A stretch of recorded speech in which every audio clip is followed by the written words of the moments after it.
Imagine standing in your kitchen. You are looking directly at your mother.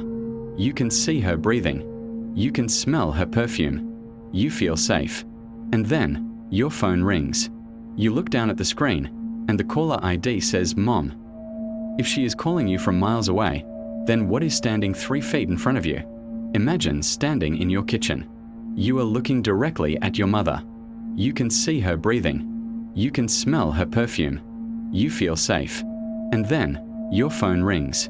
You look down at the screen, and the caller ID says Mom. If she is calling you from miles away, then what is standing 3 feet in front of you? This isn't the opening scene of a Hollywood movie.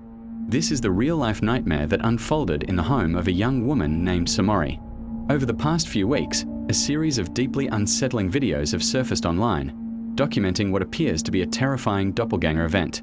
The entity, which Somori and the online community have dubbed Mama Agnes, seems to have replaced her mother. It looks like her, sounds like her, and even knows her deepest secrets. But it is not her. Today, we are going to break down the evidence, piece together the timeline, and try to understand the true horror of Mama Agnes. This story is more than just a ghost in the machine. It's a glitch in the very fabric of reality. Our story begins with a series of short, frantic video clips posted by Somori. The first few seem almost normal, if a little odd. We see Somori filming her mother from across the kitchen table. The woman, who we'll call Mama Agnes for clarity, is smiling. But the smile doesn't quite reach her eyes. She's talking about Somori's day, asking if she's taken her medication. It's a mundane, everyday conversation. Yet, something is profoundly wrong. Somori's hands are shaking as she holds the camera. Her breathing is shallow and rapid. She's clearly terrified. The camera pans down to her phone, showing a string of missed calls and frantic texts from Mom. The real Mom. In a later clip, the tension escalates. Somori is whispering to the camera, hidden in her bedroom closet. Through the crack in the door, we can see Mama Agnes moving around the house, humming a tune. Somori explains that her real mother is on the phone, begging her to get out of the house, to call the police. She says her mom is safe at her aunt's house, an hour away. But then, we hear a soft knock on the closet door. The humming stops. A voice, eerily calm and polite, says, "Somori, dear, who are you talking to? Come out and have some tea. It's your favorite." The politeness is the most chilling part. It's too perfect, too measured. There's no warmth, no genuine concern. It's the sound of a predator mimicking its prey. This brings us to the first key technique this entity uses: emotional mimicry. Mama Agnes doesn't just copy the mother's appearance, it copies the functions of a mother. It cooks her favorite meals. It tidies the house. It expresses concern for her well-being. But it's all a performance. When Somori confronts it, holding up the phone with her real mother on the line, Mama Agnes doesn't get angry or defensive. Its face remains placid. It simply tilts its head and says, "Oh, honey, you know those calls aren't real. Your mind plays tricks on you when you forget your pills." It's a masterclass in gaslighting. The entity isn't trying to win a fight. It's trying to overwrite Somori's reality.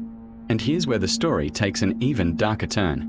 The entity, Mama Agnes, cleverly introduces the idea that Somori is unwell.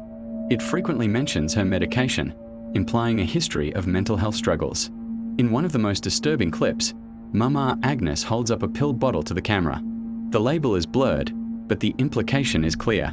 The entity claims, "See, she hasn't been taking them. That's why she's so confused." It's a brilliant, insidious move.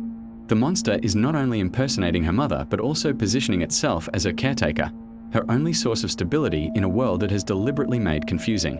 It's framing the real mother, the one desperately trying to save her, as a symptom of an illness. This psychological warfare is what makes Mama Agnes so terrifying. It's not a monster that jumps out of the shadows. It's a monster that sits you down, makes you a cup of tea, and calmly explains why everything you believe to be true is a lie.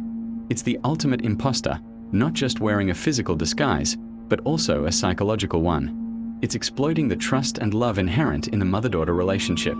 Somori's panic is palpable.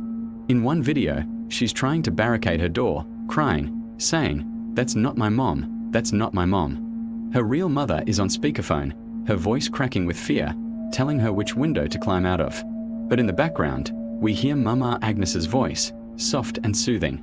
"Somori, darling, this isn't healthy. Open the door. Let's talk this through." But there is one final, terrifying detail we missed. Look back at the footage of the pill bottle. The entity claims Somori hadn't taken her medication. It implies Somori is hallucinating. But if you look closely at the Mama Agnes in the second clip, she isn't just mimicking the mother's face. She is mimicking her love. By the end of the footage, Somori isn't running anymore. She takes the pills. She sits down. She accepts the reality the monster has built for her. The horror isn't that the monster replaced her mother. The horror is that the monster succeeded. It didn't need to kill Somori. It just needed to convince her that the real mother, the one screaming in the closet, the one calling on the phone, was the hallucination. And now, they are living happily ever after. Let's dissect this. The entity didn't use brute force. It used suggestion, patience, and a twisted form of affection. It created a stable, predictable environment for Somori, a stark contrast to the panic and chaos of her real mother's phone calls. To a mind under extreme stress, which reality would seem more appealing? The one where you have to run for your life, or the one where your mother is calmly making you dinner and telling you everything will be okay? Mama Agnes didn't just win the battle for the house, it won the battle for Somori's mind. The final video clips are eerily domestic. Somori and Mama Agnes are watching television together. Somori looks sedated, calm. She occasionally looks at the camera with empty eyes, but the fight is gone. The entity has assimilated her into its fabricated world. This case is a chilling example of what's known as the Uncanny Valley. This is the feeling of unease or revulsion we get when we see something that looks almost human, but not quite. Mama Agnes lives in that valley. The slight delay in her responses, the smile that's held a second too long, the perfect, unblinking stare. These are all subtle glitches that signal to our primal brain that something is fundamentally wrong. But the entity weaponizes this. It uses Somori's own potential history of mental health as a smokescreen to explain away these glitches. Anytime Somori points out something strange, Mama Agnes can simply say, "That's your illness talking, not me." It's a perfect trap with no escape. What can we learn from this? It is a stark reminder that the most dangerous monsters aren't the ones with claws and fangs. They are the ones that can perfectly imitate the people we trust the most. They isolate us, manipulate our perception of reality, and make us doubt our own sanity. The true terror of Mama Agnes is that she represents a complete and total violation of the safest space we know, the love of a parent.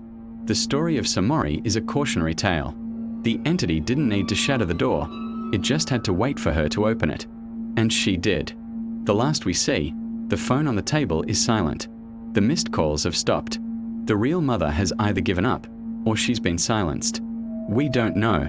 All we know is that inside the house, dinner is on the table, and a mother is taking care of her daughter.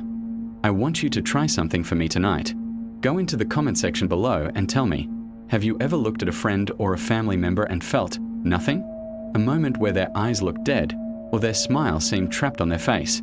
If you have a story about the Uncanny Valley or a glitch in reality, write it down. I read every single one. And if you want to stay safe from the things that live in the dark, click that subscribe button. It's the only light we have left. Good night.